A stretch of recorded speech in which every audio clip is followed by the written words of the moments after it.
بسم اللہ الرحمن الرحیم۔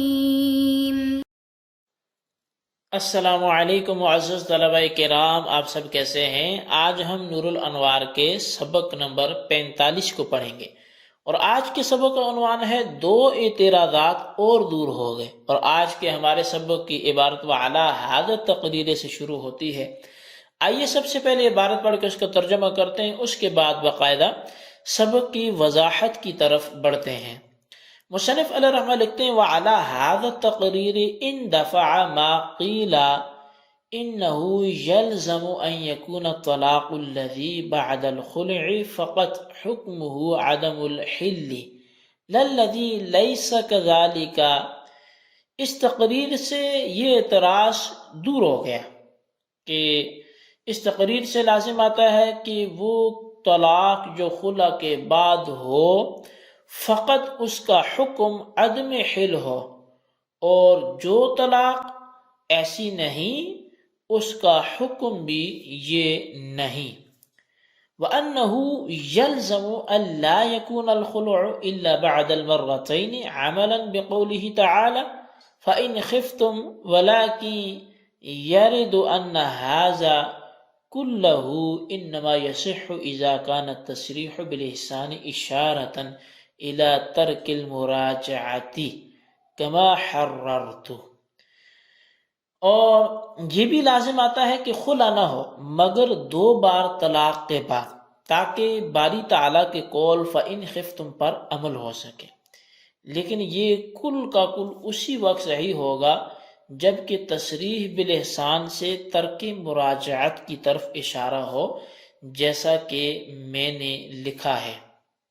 وَأَمَّا إِذَا كَانَ إِشَارَةً إِلَى الطَّلَقَةِ الثَّالِثَةِ عَلَى مَا رُوِيَ عَنِ النَّبِيِّ علیہ السلام انہ قال هو الطلاق الثالث۔ اور بہرحال اگر ایسا ہو کہ جب تیسری طلاق کی طرف اشارہ ہو، جیسا کہ رسول اللہ صلی اللہ علیہ وسلم سے مروی ہے، آپ نے فرمایا کہ تصریح بالاحسان ہی تیسری طلاق ہے، فحینئذ یکون قولہ تعالی فإن طلقها بیانا لذلك ولا تعلق له بمسألة الخلع أصلا فيكون المعنى أن بعد المرتين إما إمساك بمعروف بالمراجعة أو تصريح بإحسان بالطلاقة الثالثة۔ تو اس وقت اللہ تعالیٰ کا قول فإن طلقها تصریح بالإحسان کا بیان ہوگا، واقع ہوگا، اور اس کا مسئلہ خلع کے ساتھ کوئی تعلق نہ رہے گا، پس معنی یہ ہوں گے کہ 2 بار کے بعد حسن سلوک کے ساتھ لوٹا لینا ہے یا اچھے طور پر تیسری طلاق سے رخصت کر دینا ہے۔ فَإِنْ أَثَرَ التَّصْرِيحَ بِالْإِحْسَانِ فَطَلَّقَهَا ثَالِثَةً فَلَا تَحِلُّ لَهُ مِنْ بَعْدُ الْآيَةِ۔ هذا خلاصة ما قالوا والبسط في التفسير الأحمدي۔ پس اگر شوہر نے تصریح بالاحسان کو ترجیح دے کر اس عورت کو تیسری طلاق دے دی تو اس کے بعد اس کے لیے وہ عورت حلال نہیں ہوگی۔ یہ علماء کرام کے اقوال کا خلاصہ ہے، اور اس سے زیادہ تفصیل تفسیر احمدی میں ہے۔ جی طلبہ کرام، یہ ہمارے آج کے سبق کی عبارت اور اس کا ترجمہ تھا۔ اب آئیے آج کے سبق کی تفصیل کی طرف بڑھتے ہیں۔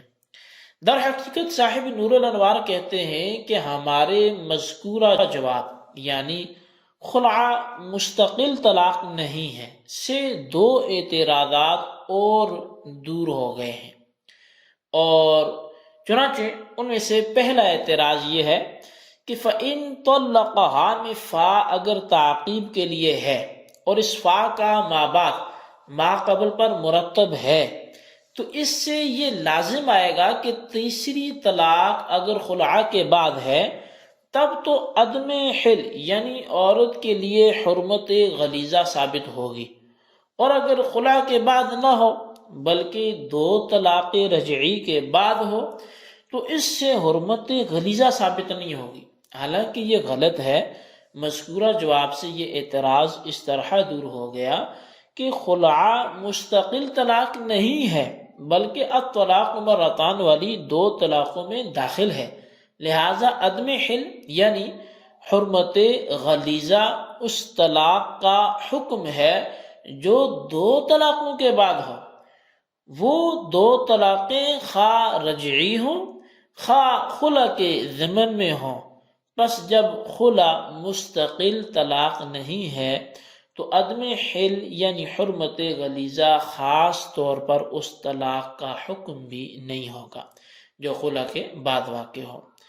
دوسرا اعتراض یہ ہے کہ قرآن کے سیاق و سباق سے یہ لازم آتا ہے کہ خلا 2 بار طلاق دینے کے بعد ہی ہو سکتا ہے، کیونکہ مسئلہ خلا کو بیان کرنے کے لیے اللہ تعالی نے فرمایا ہے فَإِنْ خِفْتُمْ أَلَّا يُقِيمَا الآیہ، یعنی یہ آیت ہے آگے تک فَإِنْ خِفْتُمْ أَلَّا يُقِيمَا حدود اللہ، جیسے کہ ہم نے پچھلے سبق میں بھی اس کے حوالے سے پوری تفصیل سنی۔ اور فَإِنْ خِفْتُمْ کا فا بھی چونکہ تعقیب کے لیے ہے، اس لیے خلا کا ترتب بھی اپنے ما قبل یعنی الطلاق مرتان پر ہوگا، اور یہ ثابت ہوگا کہ خلا فقط 2 طلاقوں کے بعد ہی ہو سکتا ہے، ابتداً خلا نہیں ہوگا۔ حالانکہ یہ باطل ہے، کیونکہ خلا جس طرح 2 طلاقوں کے بعد ہو سکتا ہے اسی طرح ابتداً بھی ہو سکتا ہے۔ یہ اعتراض بھی اس طور پر دور ہو جائے گا کہ خلا مستقل طلاق نہیں ہے، بلکہ الطلاق مرتان میں مذکور 2 طلاقوں میں داخل ہے۔ پس جب خلا مستقل طلاق نہیں ہے بلکہ سابقہ 2 طلاقوں میں داخل ہے تو اس کے کسی پر مرتب ہونے کا سوال ہی پیدا نہیں ہوتا۔ دوسرا جواب اس کا یہ بھی ہوگا کہ آیت سے یہ ثابت ہوتا ہے کہ خلا 2 طلاقوں کے بعد ہو سکتا ہے، اور اس کے مفہوم مخالف سے یہ بات ثابت ہوتی ہے کہ ابتداً خلا نہیں ہو سکتا، اور یہ بات مسلم ہے کہ ہمارے نزدیک مفہوم مخالف کے اعتبار نہیں ہے۔ بس جب ہمارے نزدیک مفہوم مخالف معتبر ہی نہیں ہے تو مفہوم مخالف سے ابتداً خلا کے عدم وقوع پر بھی استدلال نہیں کیا جا سکتا۔ ولیکن یارد ان ھذا، یہ اس جگہ سے شارح نے اس عبارت سے فرمایا کہ حنفیہ کے نزدیک خلا کا طلاق ہونا اور خلا کے بعد طلاق واقع کرنے کا صحیح ہونا، یہ سب تفصیل اس وقت صحیح ہوگی جب کہ آیت میں تصریح بالاحسان ترک مراجعت کی طرف اشارہ ہو، جیسا کہ میں نے تحریر کیا ہے۔ اور اگر تصریح بالاحسان سے تصریح طلاق یعنی تیسری طلاق کی طرف اشارہ ہو، جیسا کہ حدیث سے معلوم ہوتا ہے کہ ایک شخص نے تیسری طلاق کے بارے میں دریافت کیا تو نبی علیہ السلام نے فرمایا کہ تصریح بالاحسان ہی تیسری طلاق ہے۔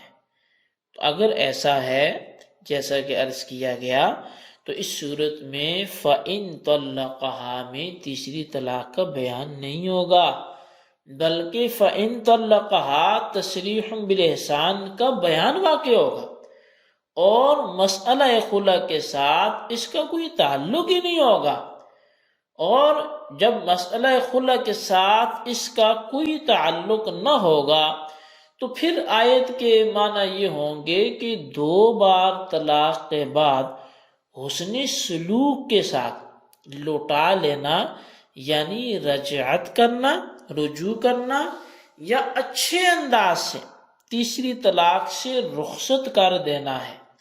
پس اگر شوہر نے تصریح بالاحسان کو ترجیح دے کر اس عورت کو تیسری طلاق دے دی تو اس کے بعد اس کے لیے وہ عورت حلال نہیں ہوگی۔ شارح کہتے ہیں کہ یہ علماء کے اقوال کا خلاصہ ہے، اور اس سے زیادہ تفصیل میری کتاب تفسیرات احمدیہ میں ملے گی، تو لہٰذا یہاں خلاصے پر ہی اکتفا کریں، اور آئندہ جو ہم سبق پڑھیں گے تو چونکہ ابھی چھٹی اور ساتویں تفریح رہتی ہے تو انشاءاللہ ہم وہ پڑھیں گے۔